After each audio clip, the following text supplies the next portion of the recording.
we have these ridiculous sedans. We have this Phaeton and you have a Maserati, and we bought two sedans that, let's be honest, were wildly expensive, and we bought them because they depreciated terribly, and they depreciated so badly because they're cars you don't want to own. They were brilliant and you shouldn't have them, but we forgot one, a great one, because we didn't have the budget, and that's this car, the V-10 M5. There's enough anxiety with this car that it's comparable to both of our Phaeton Absolutely.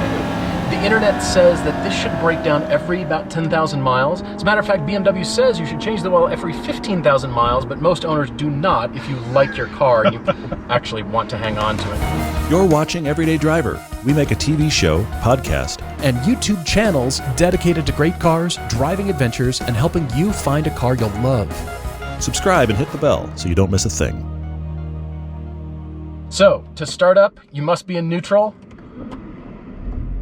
And it's like a four-cylinder. It just starts up. It's just pretty normal and quiet and fine, and it doesn't have any indication of the ferocity. And I do mean in every sense of the word. Or the terror of potentially owning one. Now, the owner of this car bought it secondhand. This car was almost $100,000 new. He bought it for $34,000 3 years ago. And before you ask, he bought it at CarMax and did the warranty, which means he hasn't paid for pretty much anything. Which is pretty much how you should buy this car. Just about the only way to buy this car. Yeah, the maintenance on this car is required. You can't do what I'm doing with the Maserati and just hand down the maintenance and hand a dirty diaper to somebody else and say, just kindly ignore it. Yeah, good job. No problem. Well, what's interesting about this car is all the settings. And what's most interesting of any button on this car is the power button down here on the console. If you want to experience this car at all, you must have the power button on, and it's dramatic. The change from 400 horsepower to indeed 507 is dramatic, and that's how you want the car. You go to Starbucks, you go to the grocery store, you go get your laundry, you push the power button. You just do. Yes, the fact that it defaults to less power is kind of hysterical, to be honest. I mean, it's just they start off, especially if this is the M car. You would think at the M car, let's just start, let's just go, let's just have it all. You have to hit the button every single time. Already, on this road, we're feeling the seat bolsters. Yes. I don't know of any other BMW or any other car that has the inflatable seat bolsters, and they don't just sort of inflate. They punch you in the kidneys. They do, they do. If you've got the sport setting, they just go BAM when you go around the corner. It's borderline inappropriate touching. It really is. And I have to say, it surprises you at first. It's a fantastic idea. You think, okay, the bolster balloons up to push against the way that the cars go, leaning you, which is great, except for the fact that they are a stutter step behind. So you get into the corner and everything feels normal, and now the seat pushes on you. It's like, what happened? What?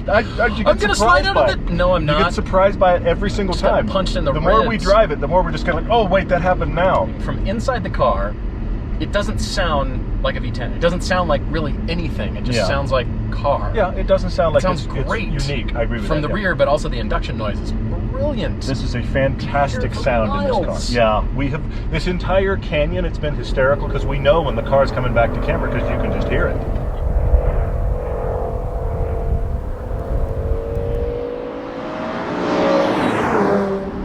This is a V10. Yes. This was derived from one of the golden ages of Formula One when BMW was building brilliant V10 engines that rev to 19,000 RPM, and they looked at that and then decided they wanted to build one that wasn't related to anything else, which is this engine. 507 horsepower, 5-liter, 8250 RPM redline.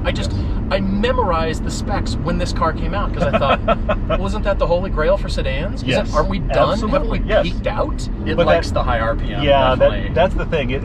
This doesn't find full horsepower until 7,000 RPM, and that redline, as you said, is just over 8,200. Yeah. So it is wanting to be a screamer, which is fantastic. Well, okay, now I got both seat bolsters. Yeah, see? Why do you have both seat bolsters under braking? That seems odd. Under acceleration, I get it. It's just sort of like hanging on to here. It's just arbitrary. It just goes, oh wait, I should do something. It's like that little dino teeth thing, like you pick things up, it just grabs you. Here's the thing, it's cool as an idea, it's not quite ready in this car. It's not quite caught up with everything you're doing. It squeezes you again, you think, yes, it's very odd. It's a great idea, I just don't think it quite understands when it's supposed to be involved.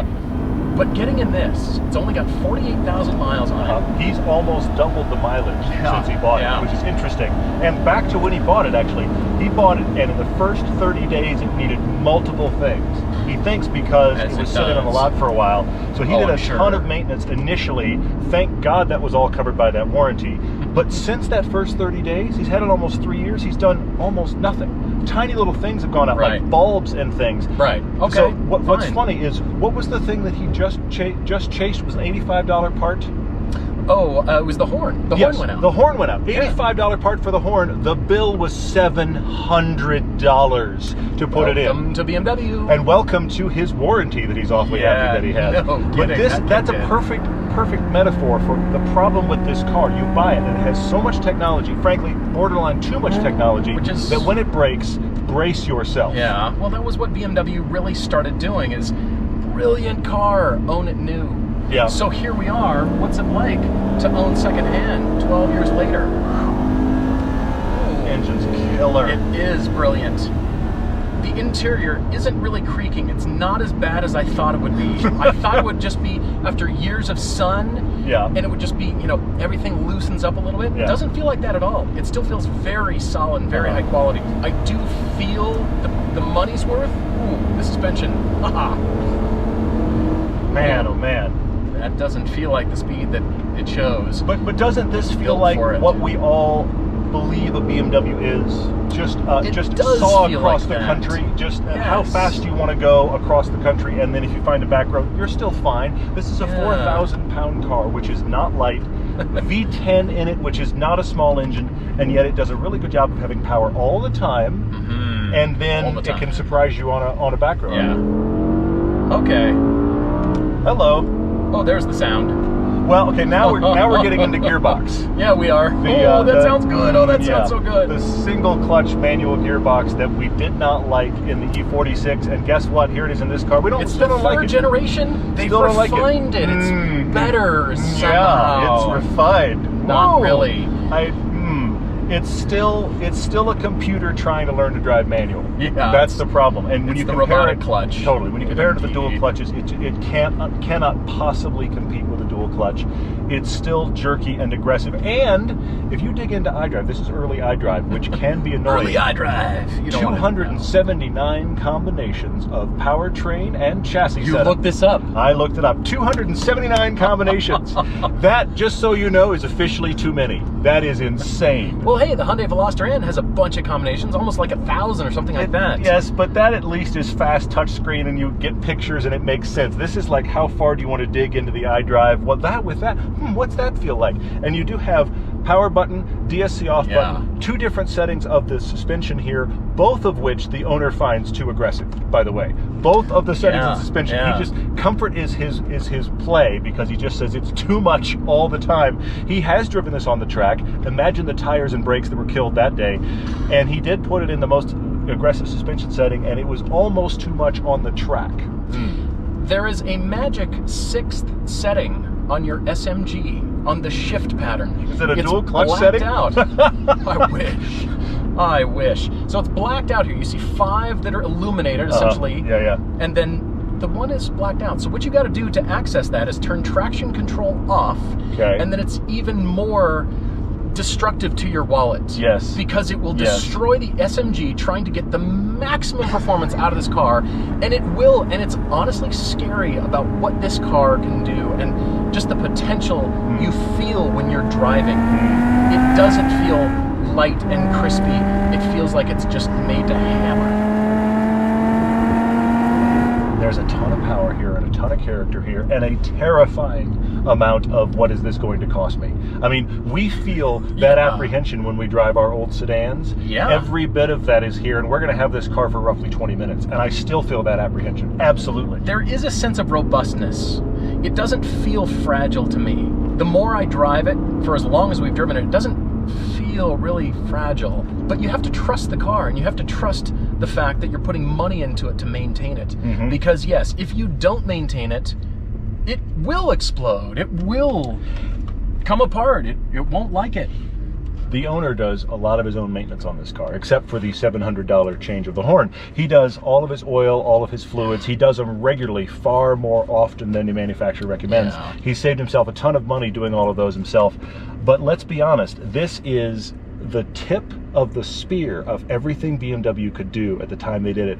Then a one-off V10. So the number of things... How did they pass that in the meeting? Yeah, How did they yeah. convince management to say, this is going to be a good idea? Because years from now, they'll be awesome. Years from now, we won't make this engine anymore. We're going to do it for now, and we're going to stop. Who convinced the upper management to make this car? I'm glad that they did, because it is kind of the pinnacle BMW sedan, and we've pulled back to V8 turbos, and who knows what the future will be like. But I do love the naturally aspirated V10 is still a pinnacle car for enthusiasts to reach, because this comes with a manual transmission. It does. You don't have to buy the SMG. True. I looked them up, knowing that we were driving this car. Yeah. I started shopping. What were they running? The most expensive with low miles was 34,000. The least was 18,000. Wow. 84,000 miles, which means, you got to do stuff to maintain it. I hope they did, but you got to do stuff every time you turn it on. With a manual. Yeah, that's brilliant. Enthusiasts and everybody on Bring a Trailer just bows to that recipe. And that's what we're looking for. And here they offered it. Yes, and no one wants to drive that car after they buy it, though. They're terrified of it. Kudos to the owner. For first year or so, he believed the internet, and he was terrified of this car. Yeah. And then he started doing his own fluids, tracking it. He's driven it cross-country for us to drive it. Amazing. He's having a blast. What's happened on this cross-country trip? Well, one of his parking lights decided to blow. That's all that's happened. And he has hammered his way across the U.S. this summer and has had a blast. And thankfully, he's sharing it with us. I have to drive. There. Stop it with the bolsters. I'm just sitting here.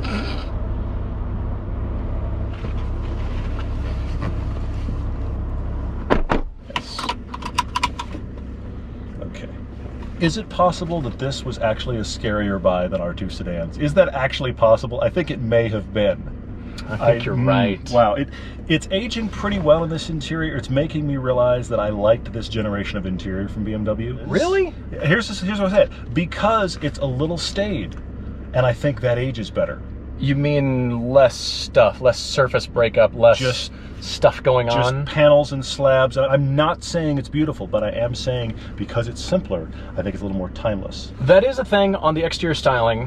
When this generation came out, it was controversial because people didn't know what to do with the flame surfacing, which is the way the highlights dance around the surface. So you turn the car, you walk around the car, and you just watch the highlights kind of do a lick of flame. It's the Bangle era. Yeah. It's the Chris Bangle era, who used to be the head of design for BMW, and he brought this out, and I bet you everybody thought then, no way, no way.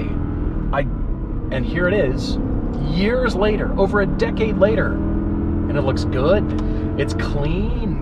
2008, it's this pulled car. back. It's interesting. It's looking good now, isn't it? You're only saying that because currently they have beaver teeth. Without beaver teeth, I think you still look at this and go, I don't know about that. But beaver teeth has reset the bar for BMW. I'm telling you. I'll give you that. Any prior beaver teeth car is like, yes, any let's go prior with car that. we questioned at BMW, we're like, you know what? That's fine now. Plus, this 2008 had a refresh, so front and rear refresh that look a little bit different and a little bit better than it did when this M5 first came out. I'm just so aware when I drive this that no one knows what this car can do. Nobody knows, and nobody knows what's in your heart. The fact that you want to just blast around everybody else. You want to just take them because you know you can. I want to just wind out the V10, and hammer my way through everyone. Yeah, I think when you stick the non-beaver teeth in people's grill, then they really understand. What's great about this car is the sensation of speed and how it actually, the faster you go, the more comfortable you are with it because it comes to life. It is one of those cars. This is a heavy car, but it doesn't feel unwieldy at speed. It feels bolsters. I just want to lean on the bolster. Seriously. And it is a split second. That's the weirdest thing. It's a split second behind. Oh, I keep getting surprised by it. There's no finesse to these inflated bolsters. Yeah, it's all about let me punch you now. And it gets harder if you crank the steering wheel just a little bit more, and it punches you again. It's just a little bit like a boxing regimen. Yeah, it's unbelievable. So I noticed that driving this car, the SMG is not the way to buy it. there's that slight delay. Yeah. You want it now, and that's the problem that DCT has encouraged all of us and reset our own meter about here's what transmissions can do. Even good automatic transmissions can shift far faster than this. So it's weird to sort of feel the pinnacle of transmission goodness from then and think, what a pile of garbage. Well, I would never buy this car with the SMG. This is actually why BMW said, you know what, we've gone as far as we can with that tech at this point with the Generation 3 and just went, we're moving on to something else. This is just not working. I know. Somebody is writing in the comments right now, it's because you don't know how to use the SMG. The owner agrees with us, by the way. He's had this car for 3 years, and while he has things about it where he's settled in, he still says this is not the transmission for this car. But he uses it a lot in Chicago. He drives it in stop-and-go traffic where he actually says it's awful. But he found this car as he wanted it, had the SMG, he said, I'm going to go for it anyway. But here we are in a car that doesn't feel as old as it is. Fair. I'm surprised. Fair, dynamics-wise, yeah. You still feel the weight. You do. Even with the suspension on, you just feel like a heavy, stiff car. Like, the steering ratio is not amazing. You don't just whip the car in. You don't feel like, wow, there's so much information. There's not. In the era of the fat, oversized steering wheel, which BMW kind of is still doing, you don't feel too much. But the higher speeds, that's where it comes to life. That's what this car is made for. Definitely an Autobahn bomber. You can tell that this is just supposed to saw across the continent at an absurd speed. And actually, knowing that, this sounds weird, knowing that, we brought it to a road that isn't that. We brought it to a road that is tight on purpose to see how does this big bomber do on a tight road. And the surprise is pretty well. Well, here's the big question. Should you buy one? There are 10 individual throttle bodies on this engine. If something goes, which is usually the actuator, that's $1,000. From what I understand, it's about $1,000 for the part. And you need to do all of them because once you're in there, you need to do all of them. That you could have the Vanos rattle. You could have anything else go wrong. If you stay on top of maintenance, most owners have been bulletproof. Not bulletproof, but for the most part, surprisingly reliable. Can we call it that? Most owners have found it surprisingly reliable if you stay on top of maintenance. If you didn't think it was going to be reliable and you're keep on top of maintenance, you think, well, the car ran, it started today. Sweet. The manual is the way to go. It's not going to, well, dual clutch will pull more out of a car. It will. The SMG is nowhere close to that. True. But from an engagement standpoint, I do think the manual is the way to go, and that does make it the holy grail. If you can solve the anxiety with maintenance... Talk about anxiety. Every time the transmission has an extra beat, I just think, we're all going to die, aren't we? You're just going to jump through the hood and scream at me. I'm telling you, I'm having an intimate relationship with these seats. I'm not sure that I'm okay with that. Anyway. I'm telling you, I don't know of too many other cars that actually do that. See, the harder you get, and this bolster lets go, and then you think, oh, there it is, just so I can be punched in the right rib cage. Come on, transmission. Come on. The owner says that you have to just let up a little bit. You're helping it out, so there is still a interaction there. But this car hustles. She hustles. Big time. On a road where this is not played to this car's strengths, and you can hammer down a back road.